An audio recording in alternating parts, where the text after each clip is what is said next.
Hey class, I'm here to talk about the domestication of technology and how to make it our own. This topic is discussed in the Hodden article called Domestication Analysis, Objects of Study, and the Sensuality of Technologies in Everyday Life. This whole idea reminds me of a movie that came out back in the late 90s called Smart House. It was about a teenage computer whiz, his widowed father, and his little sister who want a computerized house. This house could do anything and everything for them, from waking them up in the morning to making breakfast, lunch, and dinner, as well as cleaning up any messes they left behind. Later on in the movie, the son tries to make the house his own by programming it into a surrogate mother. Things don't work out too well, but in the end, the house becomes a part of the family. To get a better understanding of the full scope of the story, it'd probably be better to kind of Google the synopsis, or if you kind of remember it.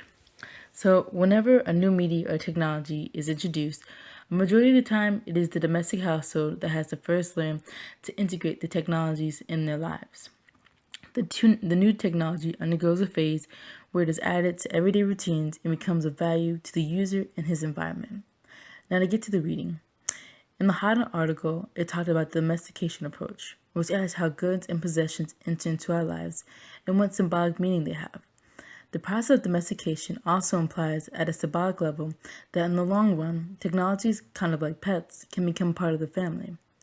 When these technologies have become successful in our lives, they will be seen as comfortable, useful tools that are both reliable and trustworthy, instead of cold, lifeless, and problematic, which kind of makes us not want to have this technology and to kind of be standoffish to it. This theory also points out how, through domestication, we can evoke a sense of taming the wild. We can either choose to reject the technologies, or we can work out how exactly to fit these technologies into our everyday routine. Furthermore, the article explains how these technologies have found their way into our homes. There is appropriation, which is negotiations that lead to the acquisition of these technologies, which I kind of see as bringing technology into the households. And so we try to discuss it so we can figure out the best way to use this technology. Then there is incorporation, which is how these technologies are located spatially in our home. Then there is objectification, which is how these technologies are scheduled into our routines. And lastly, conversion, which is how we mobilize these technologies into our identities, which kind of means reshaping or remaking the values associated with these technologies.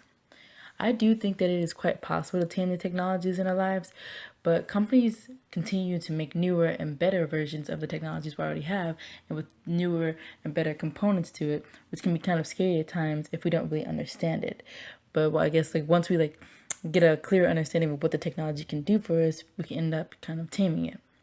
So thanks to our smartphones, tablets, and laptops, and so on, we can take our email, our work, our games, our photos, our music, basically our entire life with us wherever we go. So in the article, it talked about the top 3 technologies, which Howden saw as the internet, mobile phones, and computers, which are technologies that have become an accepted part of life that no longer seem mysterious and beyond our reach of understanding. Thanks to these technologies, we have a sheer amount of range of things that we can do, and they influence our outlook on life. The internet, computers, and the mobile phones are now used for many other purposes than what they were originally designed to be used for. And the internet and computers have broken away from geographical boundaries.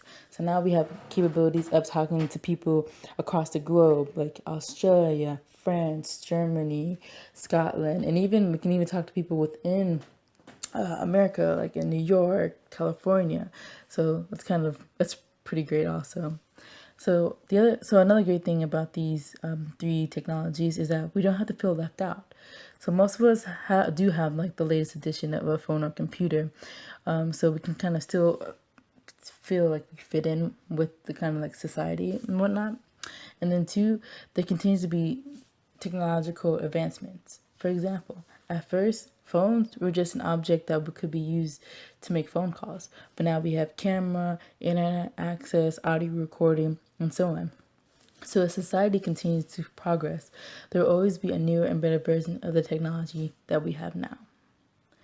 So my question for you guys is, when we're domesticating these technologies, are we doing it at free will, or is it kind of something that we feel we have to do? And are we forced to domesticate these technologies? And how much control do you think we actually have over these technologies? So I hope you guys enjoyed my podcast and that it was insightful. I also hope you learned something. And if you have not seen the movie Smart House, it's pretty good, and you should probably get on top of that. But don't feel pressured to watch. Don't feel pressured to watch it. And I enjoy talking to you guys, and I look forward to reading your responses.